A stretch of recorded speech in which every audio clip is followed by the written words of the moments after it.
প্রিয় শিক্ষার্থীবৃন্দ, ক্লাউড স্কুলের পক্ষ থেকে তোমাদেরকে জানাই স্বাগতম। আমাদের আজকের ভিডিওর টপিক হলো টেনিসনের দ্য লটোস ইটার্স। তো চলো শুরু করা যাক। আচ্ছা, শুরুতেই লটোস ইটার্স সম্পর্কে একটু জেনে নেই আমরা। সেটা হচ্ছে যে lotos eaters is a poem by Alfred Lord Tennyson. বলা হচ্ছে যে এইটা লর্ড টেনিসনের একটি কবিতা। It was inspired by his trip to Spain with his close friend Arthur Hallam where they visited the Pyrenees Mountains.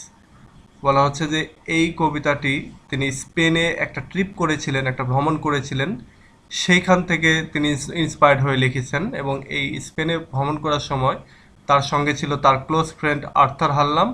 এবং এই স্পেনের সফর করার সময় তারা মূলত পেরিনিস নামক একটা মাউন্টেইন আর কি পর্বতমালা তারা ভিজিট করেছিল। The poem describes a group of mariners who, upon eating the lotus, are put into an altered state and isolated from the outside world. এই পোয়েমটা যেটা করছে যে ডিসক্রাইব করছে একটা গ্রুপ অফ ম্যারিনার্স, অর্থাৎ অনেকগুলি সমুদ্রের নাবিকের একটা যে দল, সেই দলের সম্পর্কে এই কবিতাটি বলেছে। এবং এই দলটা যেটা করেছিল, তারা লটস খেয়েছিল। লটস নামে এক ধরনের ফুল বা ফল তারা খেয়েছিল, এবং খাওয়ার পরে তাদের যে মন বা মানসিক যে অবস্থা সেটা চেঞ্জ হয়ে গিয়েছিল। এবং তারা পৃথিবীর অন্যান্য যে ওয়ার্ল্ড, সে মানে অন্যান্য যে অংশ, সেখান থেকে তারা আইসোলেটেড হয়ে পড়ে নির্জন একটা জায়গায়, তারা একটা দ্বীপে গিয়ে উপনীত হয়, এবং সেইখানে আসলে তারা ওই ফলটা খায়। এবং খাওয়ার পরে অ্যাকচুয়ালি তাদের মানসিক যে অবস্থা, সেই অবস্থাটার পরিবর্তন ঘটে। The title and concept derives from the lotus Eaters in Greek mythology. এই যে স্টোরিটা, মানে অর্থাৎ এই যে পোয়েমের যে স্টোরিটা, সেটার টাইটেল এবং কনসেপ্টটা এসেছে গ্রিক মিথোলজির লোটাস ইটার্স নামক এক রাইটিং থেকে, অর্থাৎ লোটাস ইটার্সদের থেকে এই টাইটেলটা এসেছে। আচ্ছা, এরপরে যেটা হচ্ছে সেটা হচ্ছে যে এই যে পোয়েম, সেই পোয়েমের সামারিটা আমরা এবার একটু পড়বো, এবং সামারি পড়ার পরেই আমরা এর ডিটেইল যে স্টেঞ্জা বাই স্টেঞ্জা আলোচনা সেখানে যাব। তো শুরুতে সামারিটা যদি একটু জেনে নিই, তাহলে যেটা দেখছি যে Tennyson is based on a portion of হোমার্স Odyssey in which Odysseus men are fed lotus plants and become mesmerized by the land onto which they have stumbled. টেনিসনের এই পোয়েমটা অ্যাকচুয়ালি হোমারের যে ওডিসি রয়েছে, সেই ওডিসির একটা পোর্শনের উপরে বেস করে তৈরি করেছেন তিনি। যেখানে আমরা দেখেছি যে হোমারের যে ওডিসির যে মেনরা রয়েছে, ওডিসির তারা যেটা করেছিল সেটা হচ্ছে যে লটস প্ল্যান্ট তারা খেয়ে ফেলেছিল, এবং তারা হিপনোটাইজড হয়েছিল একটা দ্বীপে গিয়ে, এবং সেখানে মানে তারা অনেক দিন যাবত তাদেরকে সেখানে থাকতে হয়েছিল। এই মেসমারাইজড বলতে হিপনোটাইজ হওয়া বা সংবেশিত হওয়া। The poem begins with Odysseus commanding his main to have courage.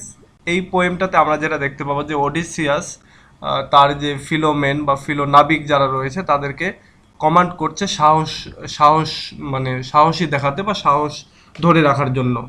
আচ্ছা, এই এই যে ওডিসির এই ব্যাপারটা অনেকগুলি বই বা অনেকগুলি টেক্সট বইতে আমরা যেটা দেখতে পাবো, বা অনেকগুলি নেটের ক্ষেত্রে অনেক জায়গাতেই রয়েছে যে এখানে ইউলিসিসের কথা বলা হচ্ছে। তো কোথাও ইউলিসিস, কোথাও ওডিসির কথা বলা হচ্ছে। তো তোমরা যেটা তোমাদের বইতে রয়েছে তোমরা সেটাই নিবে, কেননা তোমাদের টিচাররা আসলে সেটা দেখেই মার্কস দেবে।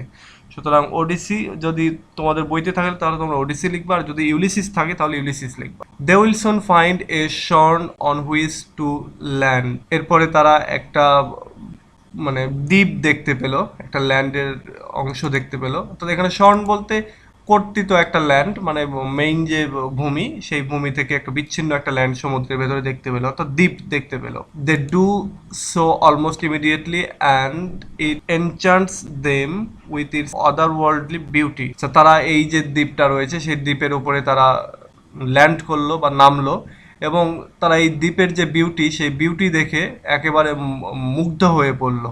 দেয়ার are valleys, snowy mountains and cliffs that are covered in stream.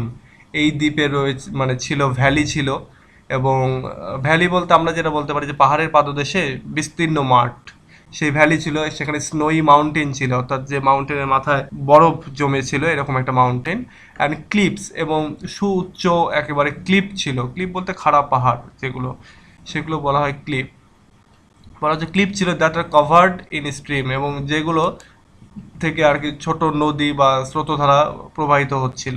While the men are looking at their surroundings, the lotus eaters appear and deliver the main branches covered in lotus flowers and fruit. যখন এই ওডিসির নাবিকেরা অর্থাৎ তার যে fellow নাবিক যারা রয়েছে তারা তাদের চারিদিকটা যখন দেখছিল ঠিক সেই সময় লটস ইটার্সরা তাদের কাছে আসলো এবং তারা এই নাবিকদেরকে এই লটস যে ফ্লাওয়ার এবং যে ফ্রুট যেগুলো অর্থাৎ ফল এবং ফুলগুলো তাদেরকে খেতে দিল।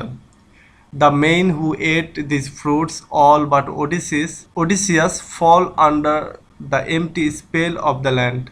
আচ্ছা, যখন এই ফলগুলি খেলো অর্থাৎ ওডিসিয়াস তার সমস্ত লোকেরা যারা এই ফলগুলি খেলো তারা এক ধরনের empty spell of the land অর্থাৎ এই ল্যান্ডের একটা মায়ায় বা একটা জাদুতে হচ্ছে আটকে গেল। They believe that they no longer want to continue their quest homeward and would rather stay there where they do not have to worry about making their way back to the fatherland. এবার তারা বিশ্বাস করতে শুরু করলো অর্থাৎ যারা এই ফলগুলি খেলো তারা একটা এমটি স্পেল বা একটা জাদুর মধ্যে পড়ে গেল এবং তারা বিশ্বাস করতে শুরু করলো যে তাদের আর বাড়ির দিকে যাওয়ার মতো শক্তি নেই এবং তারা আর বাড়ির দিকে যেতে চায় না বা বাড়িতে যেতে গেলে অর্থাৎ তাদের যে হোম ওয়ার্ড তাদের যে ফাদারল্যান্ড পিতৃভূমি সেদিকে যেতে গেলে যে পরিমাণ কষ্ট করতে হবে এখনও অর্থাৎ জাহাজকে দাঁড় বয়ে নিয়ে যাওয়ার জন্য, তো বলছে যে তাদের সেই পরিমাণ আর শক্তি নেই, তারা আর সেই ধরনের ক্লান্ত হতে চায় না, সুতরাং তারা এই দ্বীপেই থেকে যেতে চায়। আচ্ছা, এটা গেল অ্যাকচুয়ালি এই ফার্স্ট হাফ এই কবিতাটির। এরপরে যেটা হচ্ছে অর্থাৎ ফার্স্ট হাফের সামারি। The second half of the poem is made up of a choric song in which the men describe all the reasons that they want to remain on this island. অর্থাৎ এরপরে আমরা সেকেন্ড হাফে যেটা হয় যে আর actually এই কবিতাটির সেটা হচ্ছে একটা কোরিক সং সেখানে থাকে এবং সেখানে এই সমস্ত নাবিকেরা যারা আর কি এই লটস ইটার্সদের দেওয়া ফল বা ফুল খেয়েছিল তারা এবার রিজন শো করতে থাকে যে কেন তারা অ্যাকচুয়ালি তাদের পিতৃভূমিতে আর ফিরে যেতে চায় না এবং এই ল্যান্ডেই থাকতে চায়, এই দ্বীপেই থাকতে চায়, সেই কারণটা তার ডেসক্রাইব করা শুরু করলো। They do not think that it is fair that they should have to labour their whole lives while no other being is forced into the same faith. তারা মনে করতে থাকলো যে তাদের সমস্ত জীবন পরিশ্রমের ভেতর দিয়ে কাটানো এটা অ্যাকচুয়ালি ফেয়ার না, এটা উচিত না, এবং যখন সব মানুষ বা সব সৃষ্টি আর কি এই ধরনের সেম ফেথ বরণ করছে না সেই সময়টাতে তারা এটা করছে, এটা আসলে ফেয়ার না। অর্থাৎ এখানকার মানে যদি আরও ইজি করে বলি তাহলে যেটা দাঁড়ায় যে এই লোকগুলি এবার বিশ্বাস করতে শুরু করেছে যে তাদের এত পরিশ্রম করা উচিত না, কেননা সবাই তো এই পরিশ্রমটা করছে না, তারা কেন শুধু করবে। As humans this is what their lives consist of and they no longer want to take part.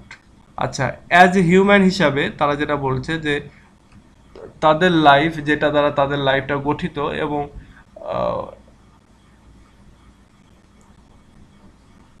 অর্থাৎ অ্যাজ এ হিউম্যান তাদের লাইফটা যা তারা সেটা সেইভাবেই আর কি পালন করতে চায়।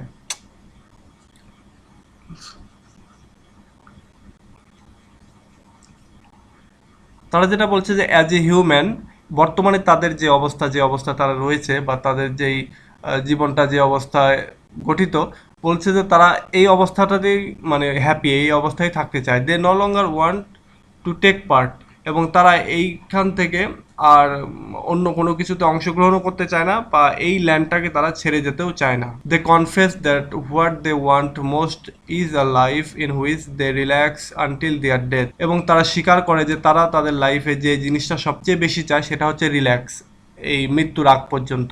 অর্থাৎ অনেক দিন যাবৎ তারা পরিশ্রম করেছে, এবার তারা মৃত্যুর আগ পর্যন্ত একটা রিল্যাক্স চায়, একটা প্রশান্তি চায়। They want to live like a leaf does, simply existing and then dying when it is their time.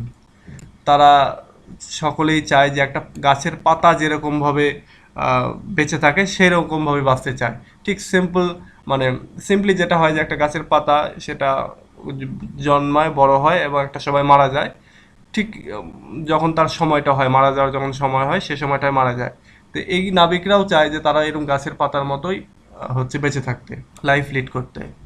Instead, the men state they are head towards death through a life that is nothing but misery. এর পরিবর্তে এই মানুষগুলি, যে মানুষগুলি actually অর্থাৎ তারা যে পাতার মতো লাইফ চেয়েছিল বা রিল্যাক্স লাইফ চেয়েছিল, এটার পরিবর্তে তাদের যেটা হচ্ছে কি, যে দে আর হেড টুয়ার্ডস ডেথ, তারা মৃত্যুর দিকে ধাবিত হচ্ছে, through a life that is nothing but এ মাইজারি, এরকম একটা জীবনের মধ্য দিয়ে, যে জীবনটা প্রচন্ড রকমের কষ্টের ভেতর দিয়ে পার হচ্ছে। They would rather die now than have to work their whole life, তারা এখন মারা যেতে চায়, তাদের যে সমস্ত জীবন তারা যেটা পার করে এসেছে বা সামনে আরও যেটা পড়ে রয়েছে, এটাকেও তারা ছেড়ে দিতে চায় এবং এখন যে প্রশান্তিতে রয়েছে সেই প্রশান্তিতেই তারা মারা যেতে চায়, অর্থাৎ এই প্রশান্তির যে লাইফ, সেই লাইফটা তারা কাটাতে চায়।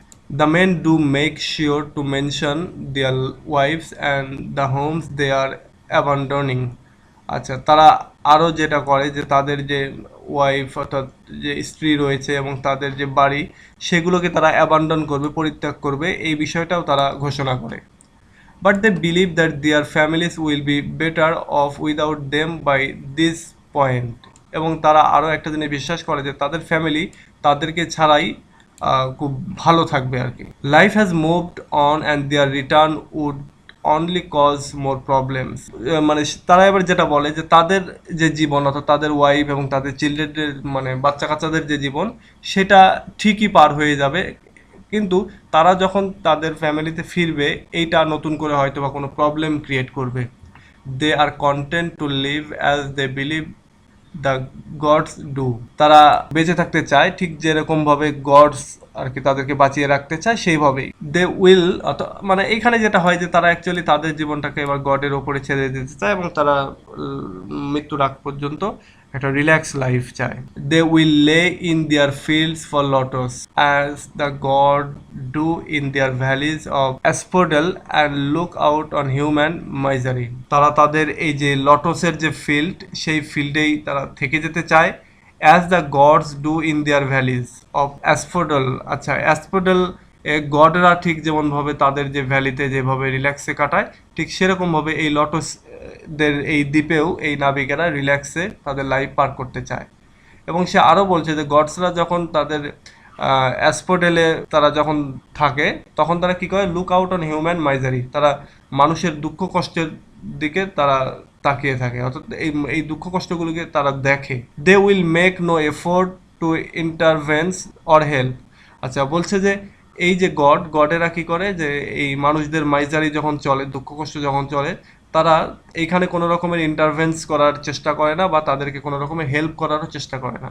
মানুষের কথা বলছে যে মানুষকে এই গডেরা কোনো রকমের হেল্প করে না, বরং তারা অ্যাসফোডেলের যে ভ্যালি, সেই ভ্যালি থেকে তারা এই মানুষের দুঃখ কষ্ট তারা দেখে। The poem concludes with the men stating once more, reassuring one another that their wanderers are truly finished. এই পোয়েমের শেষে যেটা হয়, যে পোয়েমটা যেই অভিব্যক্তি দিয়ে শেষ হয়, সেটা হলো যে এই মানুষরা আরও একবার রিঅ্যাসিওর করে, পুনরায় এনশিওর করে বা নিশ্চিত করে যে তারা তাদের এই যে চিরদিন ধরে যে ঘোরাফেরার যে লাইফ অর্থাৎ ওয়ান্ডারার যে লাইফ, সেই লাইফটা ট্রুলি শেষ হলো, এটাই তারা বিশ্বাস করে এবং এই বিশ্বাসের মাধ্যমে অ্যাকচুয়ালি তাদের এই মানে এই কবিতাটি আর কি শেষ করা হয়। তো এই গেল অ্যাকচুয়ালি এই কবিতাটির সামারি, মেইন যে সামারি সেটা, এবং এরপর থেকে এইটার যে স্ট্যাঞ্জা বাই স্ট্যাঞ্জা যে অ্যানালাইসিস সেটা কন্টিনিউ করব। তো আজকে এ পর্যন্তই, সামারি পর্যন্তই। তোমাদের যদি মনে হয় যে স্ট্যাঞ্জা বাই স্ট্যাঞ্জা অ্যানালাইসিসটা দরকার, তাহলে তোমরা আমাকে কমেন্টে জানিয়ে দিও, আমি এই যে এইখানে রেডি করে রেখেছি, তোমরা জানালেই তারপরে আমি এটা পাবলিশ করব। তো ঠিক আছে, আজকে পর্যন্তই। পরবর্তীতে এই পরবর্তী অ্যানালাইসিসের জন্য ওয়েট করতে থাকো এবং সেই সঙ্গে আমিও চেষ্টা করব, আমিও ওয়েট করছি যে তোমরা কমেন্টে জানালেই আমি এটা পাবলিশ করা শুরু করব। তো ঠিক আছে, আল্লাহ হাফেজ।